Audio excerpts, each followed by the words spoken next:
بسم اللہ الرحمن الرحیم۔ جمیل میٹرک میں تھا۔ گھر کے حالات کافی خراب تھے۔ نہ کوئی دوست منہ لگاتا، نہ کوئی رشتہ دار پاس بیٹھتا۔ کبھی گاؤں والے کوئی صدقہ خیرات کرتے تو ان کے گھر کھانا یا کچھ بھی کھانے پینے کا سامان ہوتا ان کے گھر دے جاتے۔ جمیل کی ماں سادہ سی ان پڑھ اپنا نام بھی کہاں لکھ سکتی تھی۔ جمیل کی ماں کو تمام رشتہ دار بلانا گوارا نہیں کرتے تھے۔ بھائی بلاتے کیوں؟ آج کل بھلا غریب کا کون بنتا ہے؟ سگا بھائی امیر ہو، غریب بھائی کو اپنا بھائی کہتے ہوئے شرم محسوس کرتا ہے۔ جمیل اسکول سے گھر آیا، ماں کھانا بنا رہی تھی۔ جمیل بولا، اماں آج چاچو کے بیٹے کی مہندی ہے، ہم نے نہیں جانا کیا؟ ماں بولی، پتر ہم کو بلایا ہی نہیں ان لوگوں نے۔ جمیل بولا، اماں لیکن چاچو نے ہم کو کیوں نہیں بلایا؟ بھلا پورے گاؤں کو بلایا ہے، بس ہمیں ہی نہیں بلایا۔ ماں مسکرائی، دفع کر پتر، ہم کو جانے کی کیا ضرورت ہے؟ باپ گھر آیا، جمیل کی ماں کو بولا، جمیل کی ماں کیا بنایا ہے؟ جمیل کی ماں بولی، دال چاول بنائے ہیں۔ باپ کے چہرے پر اداسی تھی۔ بولا، غریب ہونا بھی ایک سزا ہے، بھائی کی اچھی نوکری ہے، بچے پڑھ لکھ گئے ہیں، وہ بھی اچھی نوکریاں کرتے ہیں۔ آج دیکھ لو، میرے سگے بھائی نے پورے گاؤں کو بلوایا ہے، مجھے چھوڑ دیا۔ بھلا پاگل، ہم نے کوئی زیادہ کھانا کھا لینا تھا؟ جمیل کی ماں دال میں پانی ڈالتے ہوئے بولی، اجی آپ پریشان نہ ہوں، دفع کریں انہیں، نہیں بلاتے تو ہمیں کیا ضرورت بھلا ان کی؟ اللہ کا شکر ہے ہم اپنے گھر میں عزت کا کھانا کھاتے ہیں۔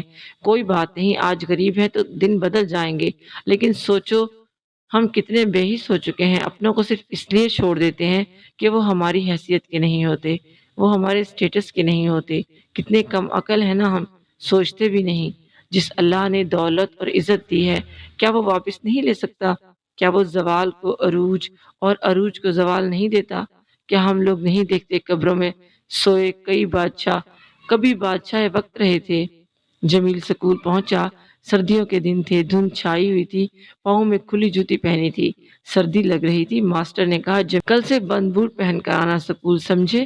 جمیل نے ہاں میں سر ہلایا، ٹھیک ہے سر، جیسا آپ کہیں۔ گھر آیا، ابا کا انتظار کرنے لگا۔ آج ابا گھر آتا ہے تو کہتا ہوں، ابو مجھے نئے بوٹ لے کر دو۔ شام کو ابو گھر آیا۔ جمیل اسکول کا سبق یاد کر رہا تھا۔ ابو پاس آ کر بیٹھے، پتر جا اٹھ، میرے واسطے پانی کا گلاس لے کر آ۔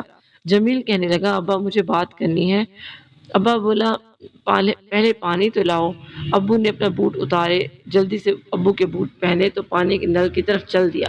جب بوٹ پہن کر چلنے لگا تو نیچے سے ٹھنڈک محسوس ہونے لگی۔ جب بوٹ دیکھے تو دونوں کے تلوے نیچے سے پھٹے ہوئے تھے۔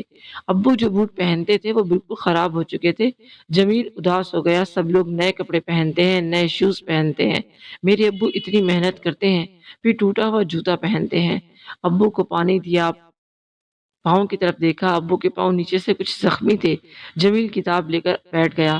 ابا بولا، جمیل پتر کیا بات کرنی تھی؟ جمیل مسکرایا، ابو میں بہت کام کروں گا، ہمارا بھی چاچو لوگوں کی طرف بڑا گھر ہوگا۔ جمیل اسکول سے پاس ہوا، کالج پہنچ گیا۔ پہلے اس نے اپنے باپ سے کہا کہ گھر کے حالات کچھ ایسے ہیں، میں تو کہتا ہوں کہ 2 سال کوئی کام دھندا کر لیتا ہوں، پڑھائی بعد میں شروع کر لوں گا، لیکن باپ چاہتا تو بس یہ کہ جیسے میں آج دھکے کھا رہا ہوں، میرا بیٹا نہ ذلیل ہو کل کو۔ پھر جمیل دل لگا کر پڑھنے لگا۔ لیکن کہتے ہیں نا، کسی کو برباد کرنا ہو یا تو اس سے محبت کر کے بے وفا ہو جاؤ یا نشے پہ لگا دو۔ وہ نشہ شراب، چرس یا کوئی بھی برا نشہ نہیں کرتا تھا۔ کچھ دوست جلتے تھے جمیل سے، وہ ایک ذہین اور قابل لڑکا تھا۔ پھر دوست اسے کہتے، جمیل یار سگریٹ پی۔ جمیل کچھ دن تو انکار کرتا رہا، لیکن نادانی میں دوست مجبور کر دیتے۔ ایک دوست بولا، جمیل چھوڑو یار، یہ بھی کیا یاری ہوئی، تم سگریٹ کا ایک کش نہیں لگا سکتے ہمارے لیے؟ جمیل نے دوستی نبھاتے ہوئے سگریٹ کا ایک کش لگایا، پھر ایک کش سے ایک سگریٹ پینے لگا۔ وہ بربادی کی طرف چل دیا۔ سگریٹ پی کے گھر آتا، ماں باپ سے چھپ کر پیتا تھا۔ وہ میکینیکل انجینئرنگ کر رہا تھا، سگریٹ سے پاؤڈر کا نشہ کرنے لگا۔ باپ کو محسوس ہونے لگا جمیل کچھ تو غلط کر رہا ہے، لیکن یقین بھی تھا اپنے جمیل پر۔ جمیل گھر سے میکینیکل انجینئرنگ کرنے کالج جاتا، اس کے والدین بھی یہی سمجھتے تھے کہ یہ گھر سے سیدھا کالج اور کالج سے سیدھا گھر آتا ہے، لیکن وہ گھر سے کالج جاتا اور دوستوں کے ساتھ نشہ کرنے والوں کے ساتھ پڑا رہتا، کبھی کسی سے جھگڑا کرتا، کبھی کسی سے مار کھا کر آتا۔ ایک دن گاؤں کے ایک لڑکے نے دیکھا جمیل نے کالج کا یونیفارم پہنا ہوا ہے، نشہ کرنے والوں کے پاس بیٹھا ہوا، کچھ لڑکے اس سے جھگڑ رہے تھے۔ اس نے جمیل کے ابا کو بتایا، چچا تیرا لڑکا تو نشئی ہے۔ یہ بات پورے گاؤں میں پھیل گئی، سب رشتہ دار بھی جان گئے، سب رشتہ دار کہنے لگے جیسے باپ جیسے ماں باپ ویسے ہی لڑکا بھی نکلا۔ رشتہ دار کہا لگاتے تھے، مذاق اڑاتے۔ بڑا کہتا تھا میرا پتر انجینئر بن رہا ہے، میرا پتر بڑا آدمی بنے گا، وہ دیکھو ذرا انجینئر صاحب نشہ کر کے پائلٹ بنے ہوئے۔ ماں بہت روئی، جمیل میرے بچے یہ کس راہ پر چل دیا، ہم کو کس جہنم میں دھکیل دیا تم نے۔ وہ نشہ کر کے گھر لوٹا تو باپ سامنے نظر آ رہا تھا۔ باپ نے ہاتھ سے بیگ لیا، جمیل کو پاس بٹھایا، جمیل نظریں جھکا رہا تھا۔ باپ نے مسکرا کر کہا کوئی بات نہیں پتر، نہ نظریں جھکا اپنے باپ سے، میں تو باپ ہوں تیرا، سب تم کو غلط کہہ سکتے ہیں، میں تو تم کو غلط نہیں کہہ سکتا۔ جمیل کی ماں کو کہنے لگا جا روٹی دے جمیل کو۔ اس نے لقمہ توڑا، ہاتھ کانپنے والا، منہ میں ڈالا ہی نہیں جا رہا تھا، ساری سبزی کپڑوں پر گرا دیتا۔ ماں بلک بلک کر رونے لگی، میرے بچے یہ کس ظالموں نے ظلم کیا ہے تم پہ۔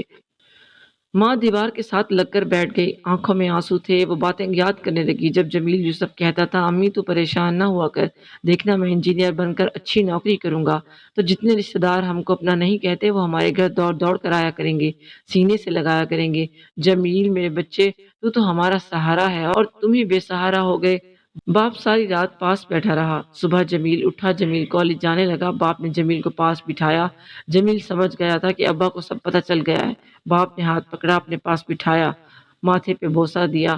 جمیل پتر پتہ ہے جب میرے سگے بھائی مجھ سے منہ موڑ گئے نا تو میں ان سے کہتا تھا میرا پتر جب کامیاب ہوگا نا تو دیکھنا میں آپ لوگوں کے لیے نہیں رویا کروں گا، تمہاری ماں ان پڑھ سی ہے، جب لوگ کھانا دے کر جاتے ہیں ہمارے گھر ہمیں غریب سمجھ کر تو وہ مسکراتی ہے اور کہتی ہے میرا پتر جب کامیاب ہوگا پھر میں لوگوں سے روٹی نہیں لیا کروں گی۔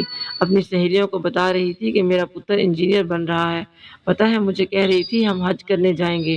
پتر تم کس راہ پر چل دیے ہو۔ جمیل کی آنکھوں میں آنسو تھے، باپ کے چہرے کی طرف دیکھا، آنکھوں میں بے بسی تھی۔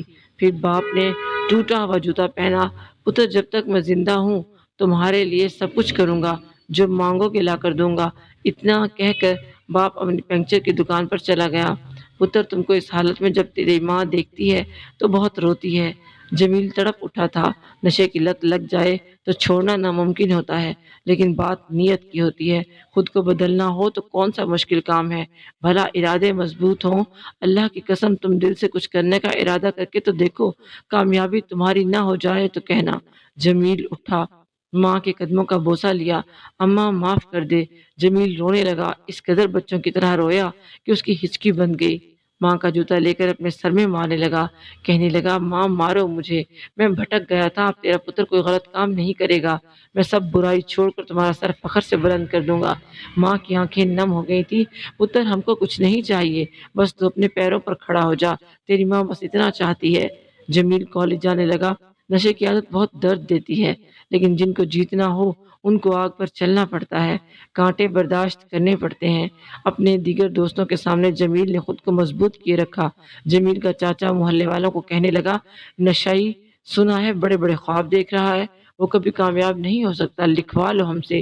جب جمیل کے باپ کو پتہ چلا اس کا بھائی ایسی باتیں کرتا ہے تو اسے بہت دکھ ہوا۔ جمیل نے انجینئرنگ اچھے نمبروں میں پاس کر لی، پھر نوکری کی تلاش میں گھومنے لگا۔ اچھی جاب مل جانا آسان کہاں تھا، سب کہنے لگے اس کے جیسے پڑھے لکھے ہزاروں گھوم رہے ہیں، لیکن جن کو کچھ کرنا ہوتا ہے وہ کسی معجزے کا انتظار نہیں کرتے۔ جمیل اپنے باپ کے ساتھ پنچر کی دکان پر جانے لگا، نماز ادا کرنے لگا اور رو رو کر اللہ سے دعائیں کرتا۔ اللہ نیت دیکھتا ہے اور جس کی لگن سچی ہو، اللہ پہ کامل یقین ہو، وہ بھلا کب ہارتے ہیں۔ باپ کو کچھ لوگ کہتے ہیں یار تیرا منڈا پڑھا لکھا ہے، اس کو کہیں چپڑاسی بھرتی کروا دے۔ باپ کہتا ہے جہاں نصیب ہوئے وہاں رزق لگ جائے گا۔ پھر جب وقت بدلتا ہے، جب محبت کا صلہ ملتا ہے، جب نیتوں کا سودا ہوتا ہے، پھر معجزے بھی ہوتے دیر نہیں لگتی۔ جمیل نے جاپان کی ایک آٹو موبائل کمپنی میں آن لائن اپلائی کیا ہوا تھا۔ کمپنی والوں نے جب دیکھا اتنا ذہین اور قابل لڑکا، انہوں نے فوراً اسے اپنے پاس بلانے کا فیصلہ کر لیا۔ جمیل نے ہاتھ میں پنچر کا سامان پکڑا ہوا ٹائر کھول رہا تھا، فون کی گھنٹی بجی، دیکھا یہ نمبر پاکستان کا تو نہیں ہے، فون ریسیو کیا، دنیا ہی بدل گئی، آنکھوں میں آنسو آ گئے۔ سامنے ایک انجینئر انگلش میں بات کر رہا تھا، مسٹر جمیل ہم کو آپ کی قابلیت پر فخر ہے، ہم آپ کو کمپنی کا ممبر بنانا چاہتے ہیں، آپ کو اگر ہماری آفر قبول ہے تو ہمیں اپنے پیپرز بھیج دیں۔ جمیل سجدے میں گر گیا، کسی کو کچھ نہ بتایا، پیپرز بھیج دیے، 10 دن میں ویزا لگ کر آ گیا۔ باپ کے ہاتھ چوم کر بولا، اللہ نے ابو آپ کی دعائیں سن لی ہیں۔ ماں کے قدموں کو چوم دیا، اماں دعا دے، مجھے تیرا پتر جاپان جا رہا ہے۔ ماں کے ہاتھ سے دودھ کا مگ گر گیا، آنسو بہنے لگے، یقین نہیں ہو رہا تھا۔ باپ کھانا کھا رہا تھا، نوالا گلے سے اتر ہی نہیں رہا تھا۔ باپ بہت رویا، بہت رویا، اللہ میرے پتر پر اپنی رحمت کا سایہ رکھنا۔ جمیل نے بتایا، اب آپ کو بہت ساری تیاری کرنی ہے، پرسوں کی فلائٹ ہے۔ میری ماں خوش بھی تھی مگر جگر کی جدائی پہ اداس بھی تھی۔ باپ پرانے سے کپڑے پہنے گھر میں استری تھی، نہ ایسے ہی کپڑے پہنے جمیل کو چھوڑنے ایئرپورٹ گیا۔ ماں بھی ساتھ تھی، امیر رشتہ دار دیکھ رہے تھے جن کی اوقات 2 وقت تک کھانا کھانے کی نہیں، ان کے بیٹے کی محنت اسے کہاں لے جا رہی تھی۔ الوداع ہوا، روتی آنکھوں سے اوجھل ہو گیا، محنت کرنے لگا، مہینے کے لاکھوں گھر بھیجنے لگا، کچے گھر سے بڑا بنگلہ بنا لیا، رشتہ دار سب اپنے ہو گئے، جو بھائی کبھی خوشی غمی میں نہ پوچھتے تھے وہ اب ہر روز دن میں 4 4 چکر لگاتے۔ اللہ محنت کا پھل ضرور دیتا ہے۔ جمیل واپس گھر آیا، پاکستان آ کر اپنی آٹو موبائل کمپنی کا آغاز کیا۔ جاپان کے بڑے انجینئرز وزٹ کرنے آتے، اونر آتے، ایک پنکچر لگانے والے باپ، ان پڑھ ماں کا بیٹا بڑے بڑے پڑھے لکھوں کو لیکچر دیتا۔ اس کمپنی میں سینکڑوں لوگوں کو روزگار لگ گیا۔ ماں باپ کے ساتھ حج کیا، ماں کا خواب پورا کیا۔ جمیل آج ملک کے بڑے ناموں میں شمار ہوتا ہے۔ رشتہ داروں میں ہر گھر سے اس کے لیے رشتہ آیا تھا، حتیٰ کہ 2 چچا گھر آئے، انہوں نے گھر آ کر اس رشتے کی آفر کی، لیکن اس نے انکار کر دیا۔ فرانس میں پڑھی لکھی ایک لڑکی سے شادی کی، جو ماں مہینہ بھر دال پکاتی تھی، جس ماں کو سب رشتہ دار جاہل کہتے تھے، جو ماں عید پہ بھی پرانے کپڑے پہنتی تھی، جو باپ پینچر لگا کر رات کو 100 کماتا تھا۔ ان کے گھر آج ملازم کام کرتے تھے، ہر روز ایک سے بڑھ کر ایک کھانا بنتا تھا، لیکن باپ نے وہ پھٹے ہوئے جوتے سنبھال کے رکھے ہوئے تھے، اوقات یاد رکھی تھی۔ اشفاق احمد صاحب کہتے ہیں کہ اے فارس کو پڑھنے والے نوجوان، جمیل عشق معشوقی کر کے نشوں میں ڈوب کر لڑائی جھگڑے کر کے پینچر لگا سکتا تھا۔ زندگی نے ایک موقع دیا تھا سدھرنے کا، اس نے کامیابی کا راستہ چنا اور اپنی محنت اور اللہ کی رحمت سے کامیاب ہوا۔ 2 راستے ہیں تمہارے سامنے، فیصلہ تم لوگوں کا ہے۔ اپنے ماں باپ کے چہرے کو دیکھ لو، پھر اکیلے بیٹھ کر سوچنا خود کو، ایک بار مٹی میں ملا کر غلام بننا ہے یا اپنی قسمت پہ رونا ہے۔ محنت تم کرو، بس کامیابی کی ضمانت فارس دیتا ہے۔ شاید تیرے ماں باپ تم پہ بہت سی امیدیں لگائے بیٹھے ہیں، ان کا بھرم رکھنا، خود کی خاطر نہ صحیح اپنے بوڑھے والدین کا سہارا، انہیں بڑھاپے کا سکون مہیا کرنے کے لیے آج محنت کرو تاکہ تمام رشتہ دار تمہارا نام لیتے ہوئے فخر محسوس کریں، ورنہ زندگی تو گزر ہی جانی ہے۔ حالات جیسے ہی کیوں نہ ہوں، لیکن کوشش کریں کہ اپنی ذات کے علاوہ اپنی ذات سے جڑے دیگر رشتہ دار بہن بھائیوں کے لیے بھی اپنے فخر کا مقام بنے۔ بدقسمتی سے ہمارے معاشرے میں یہ عنصر پایا جاتا ہے کہ جس کے پاس 4 پیسے ہیں وہی عظیم انسان ہے، لہذا 4 پیسے ضرور کمائیں لیکن اپنی اصلیت نہ بھولیں۔